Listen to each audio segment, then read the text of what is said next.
막대한 재정 적자와 정부 예산 감축으로 촉발된 프랑스의 혼란이 계속되고 있습니다. 대규모 시위에다 신임 총리마저 야당의 불신임 압박에 몰리고 있습니다. 이 혼란 속에서 부유세 도입 여부가 쟁점으로 부각되고 있습니다.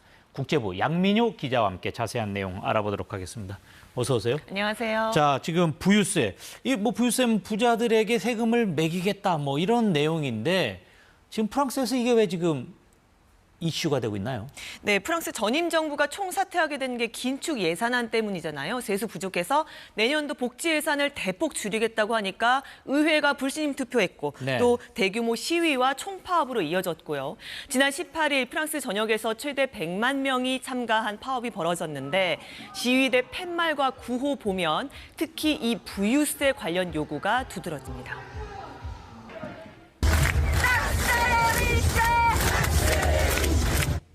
En fait, il y a une injustice fiscale puisqu'aujourd'hui, les gens qui ont les plus grandes fortunes sont taxés beaucoup moins en proportion que les gens de tous les jours qui vont travailler.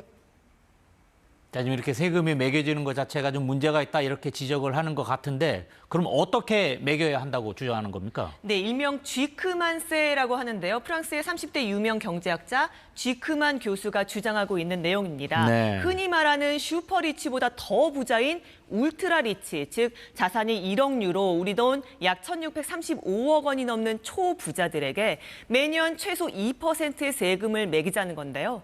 대상은 프랑스 상위 1,800개 가구로 한정되지만 세수 효과는 연 최대 200억 유로, 약 33조 원에 달한다는 겁니다. 네. 전임 바이루 정부 때 줄이겠다는 예산이 72조 원이었으니까 그 절반가량을 이 부유세로 거둘 수 있다는 주장입니다. Évasion fiscale, d'optimisation. Et le dispositif que j'ai conçu, que je propose, il vise précisément à empêcher l'évasion fiscale des grandes fortunes. 지금 액수로 보면 엄청난 내용인데 프랑스에는 과거에도 부유세가 있었잖아요. 지금 과거 거와 지금 이야기 나오는 것 다른 게 있는 겁니까? 네, 과세 대상의 차이가 있습니다. 프랑스 부유세는 1980년대 초부터 시작됐는데요. 네. 연대 자산세라는 이름으로 부동산, 금융자산 등 개인의 순자산을 기준으로 과세 대상과 세율이 조금씩 바뀌어 왔습니다. 2011년대 사르고치 대통령 때 자산 21억 원 이상으로 대상을 축소했는데 점점 부자들의 불만이 터져 나옵니다. 소득 100만 유로, 16억 원이 넘으면 75% 소득세를 추가로 매기겠다. 올랑드 대통령의 공약이었는데 거센 반발로 2년 만에 폐지됐습니다. 네. 부유세를 피해서 국적 변경 시도도 잇따랐습니다.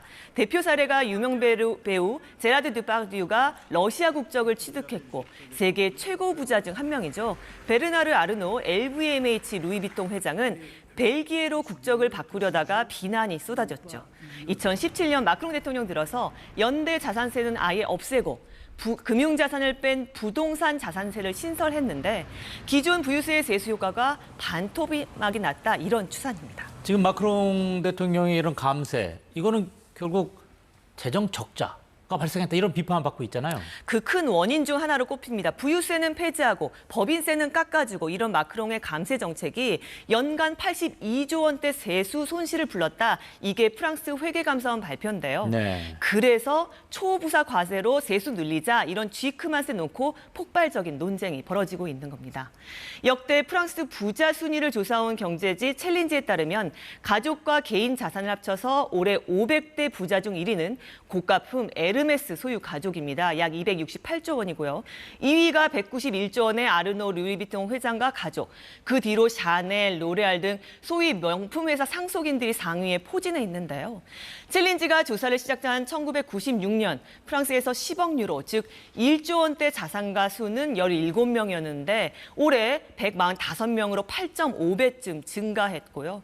500대 부자들의 총 자산이 30년 전엔 국내 총생산 GDP의 6%를 차지했는데 이제 40%를 넘어섰다 이런 분석입니다. 네. 이렇게 부의 편중이 극심해지고 불평등이 심화하는 데는 불공정한 조세 제도가 한몫하고 있다. 각종 조세 회피 등으로 억만장자가 중산층 노동계층보다 세금을 덜 내는 걸 막자. 이게 쥐크만의 취지입니다. Les milliardaires, quant à eux, leur revenu, c'est des dividendes. Et ces dividendes, ils atterrissent dans des sociétés holding où ils ne sont pas fiscalisés.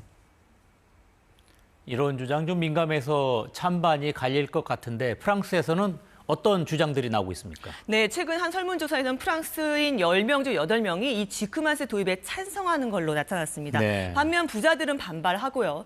특히 대표적인 초부자 아르노 루이비통 회장은 프랑스 경제를 망치려는 의도다. 자유경제 체제를 해체하려는 사이비 학문이다라면서 쥐크만 교수를 맹비난했습니다. 프랑스 재계에선 투자 위축은 물론 기업들의 해외 이탈을 부를 거라며 강력히 반대하고 있습니다. Vous allez ruiner l'investissement parce que vous allez mettre moins d'argent dans l'innovation, dans les équipements, dans la formation des gens, etc. Et donc petit à petit, vous allez couler la boîte. 지금 이런 부유세 도입 이런 거는 뭐 야당이 지금 압박을 하고 있는 그런 모습인데 프랑스 정부는 이에 대해서 어떻게 대응하고 있습니까? 네, 마크롱 대통령은 일찌감치 이 쥐크만세에 대해서 반대 입장을 분명히 했고요. 예. 르꼬니 신임 총리가 이제 금융자산의 일부 과세를 포함한 내년도 예산안을 새로 짜고 있는데 야당은 예산안 통과 조건으로 쥐크만세 도입을 내걸었습니다. 이미 올 2월에 야당 지지로 쥐크만세 법안은 프랑스 하원을 통과했다가 상원에서 다시 부결됐는데 이제 예. 또 입법 드라이브를 거는 겁니다. 신임 총리도 불신 투표할 수 있다. 야당의 이런 압박 속에 다음 달 초가 예산안 발표 시한인데요.